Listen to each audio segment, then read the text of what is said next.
No scenario in which this guy lives. SAS Saldana, main warehouse. So now his Marines were back, and they had a true standoff on their hands, which Juice had to admit probably beat what he had a second ago, which was being completely at the mercy of the least nice guys in the entire history of special operations. Then again, this wasn't a whole hell of a lot better. Juice flashed back to the last living people he'd had to fight, those civilians in the middle of Lake Michigan.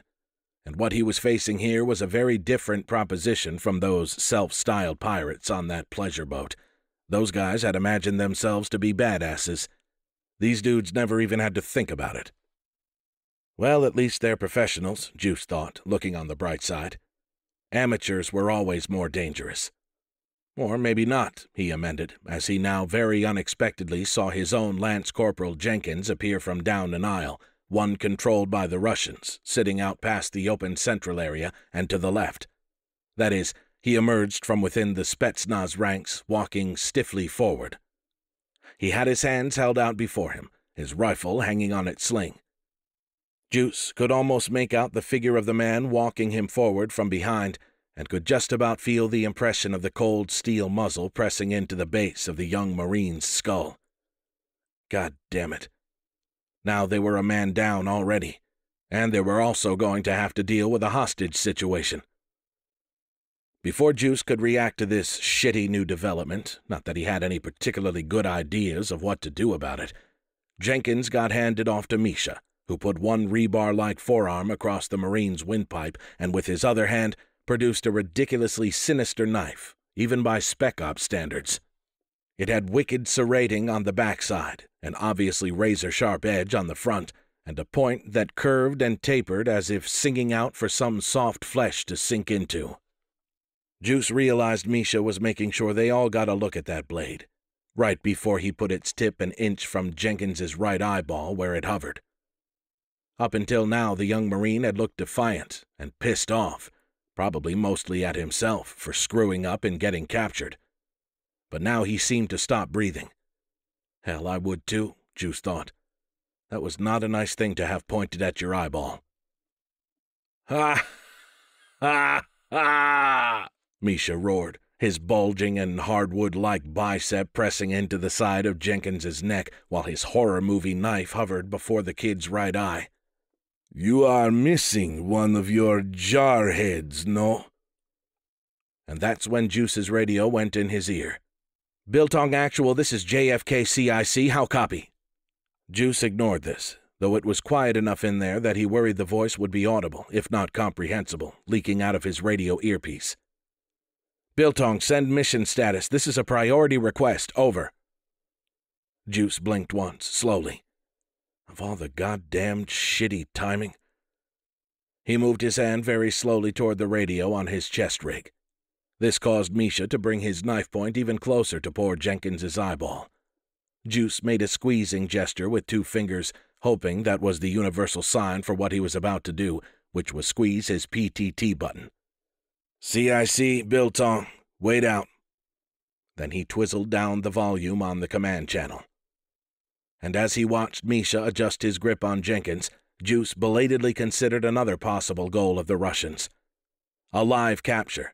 Someone to interrogate about the status of the American forces and their intentions.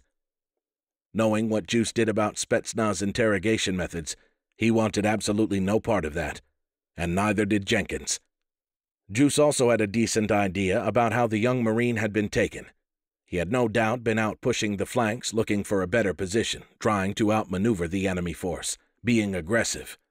But there was definitely such a thing as being too aggressive, especially when facing a tactically superior force. In that case, aggression was not your friend. And these Spetsnaz guys were arguably at or around the skill level of Alpha, or at worst, just below it, which meant they were definitely tactically superior to the Marines, particularly the young guys, like Jenkins. Juice let his right hand drift down toward his rifle's pistol grip, which was resting against his thigh.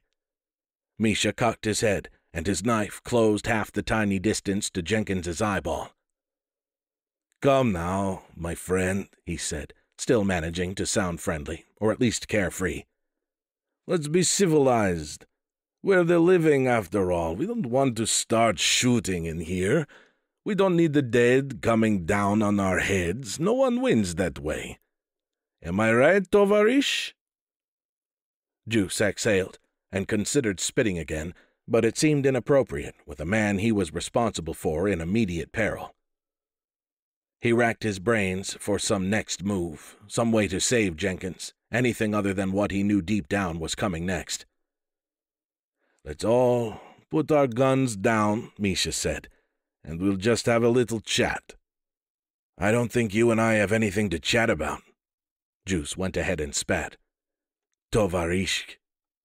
"Of course we do. We're all operators.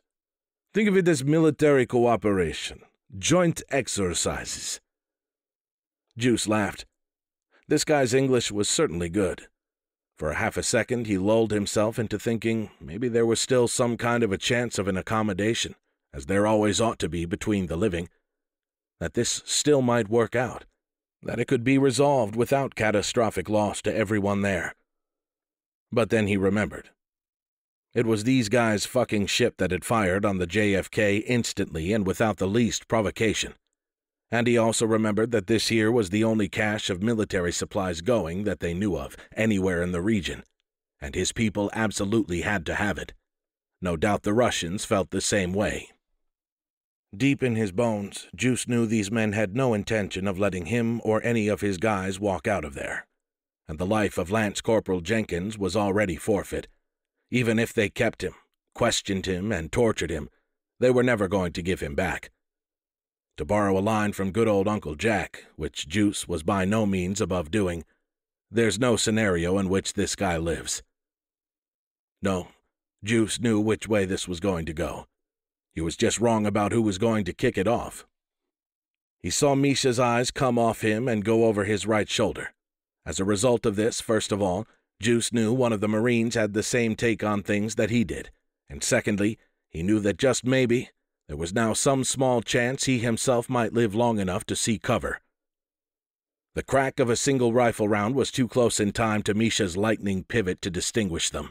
But the pivot must have come first, because it was Jenkins's head and not Misha's that jerked from the impact of the round as a spray of dark red blood decorated the air. Whoever it was who had tried to save Jenkins by taking out Misha had done exactly the opposite, which didn't mean it was the wrong decision. Jenkins was probably dead anyway. It just meant the implementation had failed. Before those droplets even hit the ground, Juice brought around his left hand, which he had snuck behind him during Misha's movement of distraction when he took receipt of Jenkins, and which for the last 10 seconds had been gripping a flashbang grenade. Also, for the last 1 3/4 seconds, the pin had been out, and the spoon, quietly, popped. Now he brought it around from behind him in a blur, slammed his eyes shut, and wrist flicked it into the air before him. It went off about 48 inches from his chest in midair, instantly, if temporarily blinding every one of the Russians and quite a few of the Marines.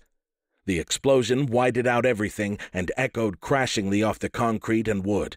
It even drowned out the first volleys of gunfire. By the time the next heartbeat had passed, Juice was back under cover among the Marines, and the air around them was thunderstorm thick with lead. Rounds were coming in everywhere. Juice grabbed a lungful of air and patted himself down for holes. He didn't find any.